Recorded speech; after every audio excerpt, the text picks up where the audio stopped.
investor gone live with nobody on the live stream.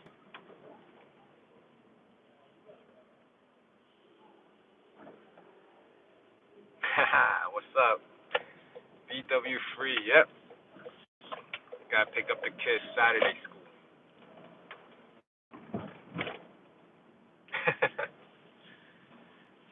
You mean soft on crime New York?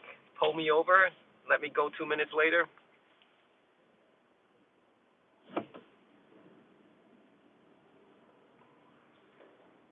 I actually was just testing the live stream. I haven't gone on live so long that I was like, oh, let me try it on the phone. I've never done it this way before.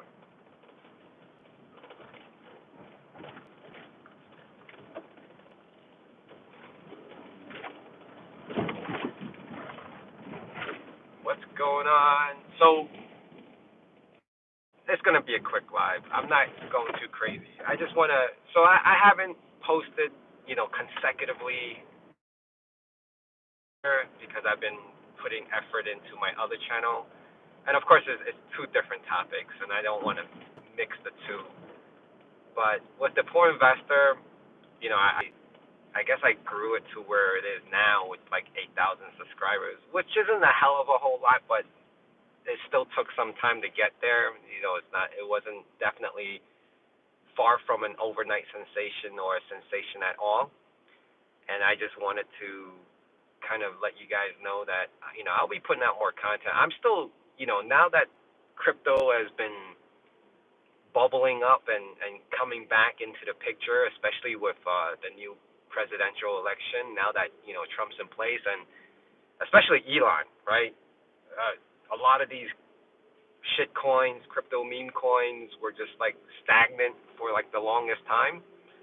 I feel like, in my opinion, because Elon pushed like Dogecoin, and now of course there's this other new Dogecoin, which is the Department of whatever bullshit that they made up, different from the original Dogecoin, which was the Shiba coin, Inu coin, things like that, right? So with crypto, just in general, it may get some hype again.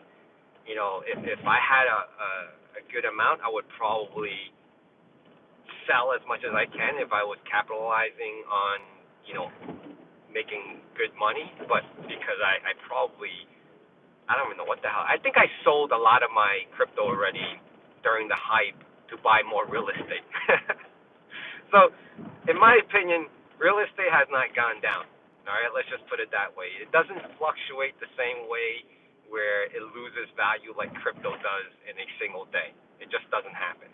I don't think it will ever happen, to be honest, unless there was a huge crisis, which has happened in the past, but I think there's preventive measures in place now to prevent that from happening going forward. But don't get me wrong, I am going to be making videos about Bitcoin and Dogecoin because I put in money. Now, it's not a significant amount of money. It's probably the same amount that you would have lying around as extra cash to throw in it. I threw in 500 one week. I threw in another 500 another week, and it's been up. So I can sell it now and profit a couple $100, or if I'm willing to let it ride a little longer, see how far it goes before it all comes tumbling down back to $18,000 again. Who knows, right? It's happened before. I remember. We all remember. Bitcoin hit 60,000, and it was like the peak, the first time it hit an all-time high. And that same breath, Bitcoin came back down to like 18,000. Like, go figure, right?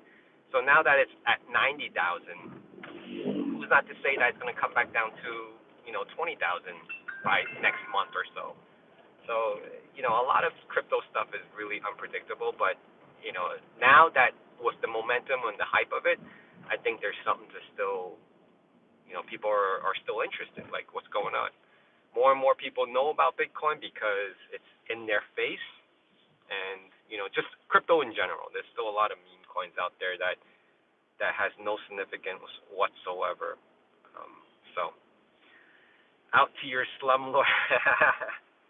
Yes, my slumlord house has been Still in the works. So FYI, just I'll probably make another video. But right now, I'm working with my property manager to kind of see any potential investors in his circle that is interested. So I don't actually have to put it on the open market with with the listing agent and all that crap. It'll probably be easier because I have a relationship with my property manager, and if he knows someone in one of his clientele is interested, and we work out a deal, hey, it's like a done deal, right? I don't have to deal with the headaches of listing it, showing it, whatever it is. Although I know some of you commented like, hey, you have to invest in order to make some money. Yes, sometimes investments will benefit your ROI because you're putting money into it and you're gaining a good percentage back. But in all honesty, because of the distance and I can't see the work and I can't deal with the contractors myself, I have to rely on other people. So I'm basically, even if I do this renovation, out of state renovation, I still have to pay someone else to oversee it and maintain it. So I may not opt to go that way. I may sell it as is and just not deal with it. And I just want to get my 1031, in place as fast as I can because I really have my eyes set on another property that I'm identifying in the 1031, and I really want it. So I don't want to lose that opportunity. So you see the problem, right? Because I'm identifying properties I really want, and if I do a renovation, I'll guarantee I will not get any of those properties, and my 1031 would just be delayed, right? And of course, that's what sometimes you don't want to do is call emotional buying. You just really love a house. I don't love these houses. I just prefer to have this particular house because it's available right now, and I see good potential in it. So that's the reason why I want to sell the one I have now as is, and try to get my hands on the one I really want to replace it. It is double the value of the one I'm trying to sell, but that's obvious. For 1031, you want to be equal or more. So yeah, so that's pretty much it, guys. Nothing crazy. I just wanted to come on here and give you guys an update on the Poor Investor. Lives will still happen occasionally, once in a while. I will be talking about a lot of financial things on my end. I'm trying to pave this future for my family, my kids, and it's not easy, man. Things gotten so expensive. I cut back on eating. If you haven't noticed, I've been losing some weight. I've been cutting back on eating because the kids are so damn expensive. They like my kids are getting older and they're eating more, so I'm eating less. Why? Because we do eat out once in a blue, but it's not cheap. It's not cheap. I mean, anytime the five of us sit down on any given table, I'm spending north of $120, and that's insane because $120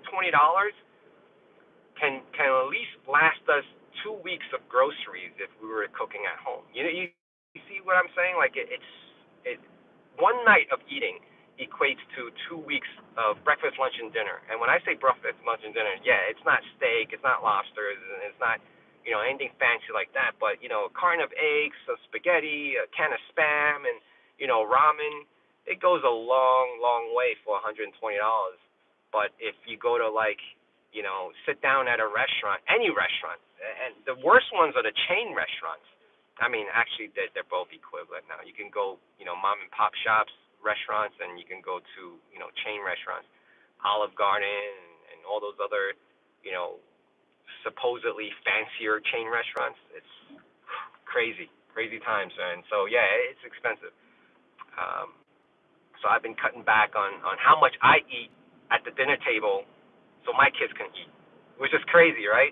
But also at the same time, it benefits me so I don't have to consume so much calories and I don't gain so much weight and my health is better. So yeah, that's another positive side to it. So don't look at it as, why would you eat less just to save some more food for your kids? You should be eating just the equal or more amount. No, I mean I eat sufficient amount. So, but there's a cost to it. The more we eat at a single setting, right? The more it starts costing. So yeah, it is expensive. Now you guys call me the poor investor for a reason. The poor part is because not my like I said in my last video, a lot of my money is vested somewhere, right? If I had to pull it out, I could pull it out, and I could definitely do a lot of stuff. I can go on cruises. I could go on vacation. I could hang out in Florida, Universal Studios and Disneyland for like 2-3 weeks if I wanted to. But that's not intriguing to me. Nor my kids. My kids are not into this whole Disney stuff. My older kid, he's very into being an entrepreneur. He's really into understanding money. He's been at 11 years old. He's starting to understand the stock market, how to read stocks, how to choose and pick stocks, value investments, dividend stocks, dividend income, and all that. He's starting to learn it. He's starting to be intrigued. So financially, I think I've done justice for him, and I feel like he has a lot more to learn. Definitely, I have a lot more to learn. So, yeah. So that's pretty much it, man. That definitely cheap. Potatoes are a delicious cheap meal at home. Yeah, we love potatoes, man. Potatoes, we bake them like you make your own fries, baked potatoes, put some bacon, sour cream, all that jazz and cheese. Yeah, you could do a lot. But I just, what I'm saying is, not that we don't go out and eat, but I can't justify, 2-3 times a week going out to a restaurant and spending like, $120, $150 plus tip, which is insane now with these tips. These people wanting like 25% tip, like, holy cow, 25% tip, like 20% tip. I thought 18 was a lot, and yet it's like a demand. It's not even like, do you suggest we give this much? It's like, no, we have to give this much. It's crazy. Not only is the meal getting expensive on itself, and then they want more added on top of that as a tip, which is, yeah. So money, money spending is definitely really, monitored for myself. Like we watch what we spend, but I called myself, and if you guys didn't know, my earlier videos I was called Future Wealth, and somehow, some way, I ended up calling the channel Poor Investor because I just felt like there was a ring to it, right? Like, oh, he's poor, but he's still investing, or I'm just poor in general. So yeah. Oh, I definitely have a good amount of money in stocks. I definitely have a lot of money in stocks. More, I would say not speculation of like, trust me, yeah, when Tesla was hot, I sold off my Tesla. I earned what I did, pre-pandemic, during pandemic, with the stock market. Currently, I still have a lot vested, but it's more, I do a lot of dividend stocks. So I do earn a lot of dividend. Was calculating my dividend income to match my current W-2 salary, and that was my goal. And I'm not far from it. Every year I revisit the dividend income earned, and how I have it set up is my dividend income actually goes back into the same stock, and then obviously that's increasing and that's compounding, and then that gets readjusted for how much my income is earned, because I have that dividend income going back into the same stock once I earn it. So, yeah, those are definitely, to me, those are more value play stocks, secure, I would say more stable, like S&P 500s. Any of my dividend stocks that I own right now, I actually have to revisit it soon. I usually check it every year to see how much each one of these stocks has potentially earned me back in percentage-wise. One of my favorite ones, and does not earn any dividend, but I have a lot of, is Berkshire Hathaway B. Who isn't fond of Warren Buffett? And I've been buying Berkshire Hathaway for decades now. Decades. I've had so much vested with them, and that I would say Berkshire Hathaway B, not A. Okay, I can't afford A. Has earned me a huge percentage, huge percentage in what I am today. Personally, I'm not going to disclose that number, but it's definitely a good amount. Definitely a good amount. So yeah, I probably never really spoke about it much in the past, but I'll start bringing it to light because it took some time to get where it is today, especially not just the stocks, the real estate investing. Crypto is just a small fraction, and how I got into speaking about Chia was pretty interesting. I spoke with that, with BW Free. I mentioned that how I got into the whole Chia situation. It was a hot topic, but I honestly don't feel like it's a continuing hot topic, and I'm choosing probably not to speak much of it going forward. Occasionally, I may mention it here and there, but I really have nothing else. I mean, I still hold a bag of XCH, but if you had to ask my honest opinion, will it come back? I don't personally think it will. I don't see the potential in it, and this is not to just bag Chia in itself, but a lot of projects fail. A lot of companies fail, so it's just part of reality, right? It's normal. So I'm just saying, if it doesn't do well, it's not because of me or anyone else. It's because it just didn't happen, and that's why I say what I say about Chia. And I'm not going to circle this whole, revolve this whole channel around Chia, which I talked a lot about because it was getting me views and it was getting me traction. But if you're here for just that specifically, I would say it's not going to happen as much as it used to be. I'll probably speak on it once in a blue. If anything was of interest, was to spark anyone's, pique anyone's mind, what's going on? Well, what's this new thing that, they're doing? But for the most case, it hasn't done that. So that's why I haven't really spoke about it much. And you guys are probably seeing why I'm doing videos outside of that. And I think for this Poor Investor channel, I think I'm just going back to my roots, where I've been speaking about stocks, where I've been speaking about other investments.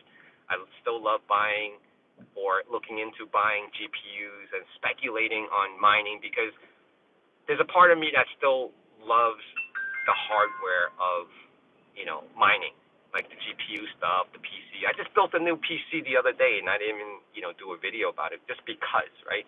Or maybe I will do a video. It was a budget build, and I just have this.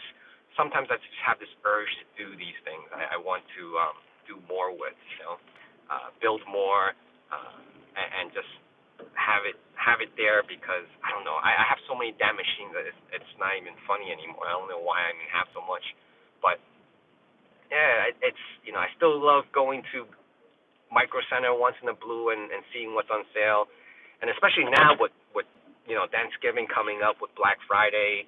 I'm sure Cyber Monday, a lot of good deals are going to be out there, and you guys may pick up stuff for mining possibly. If not, it's just a lot of things I want to spend money on that may not make money.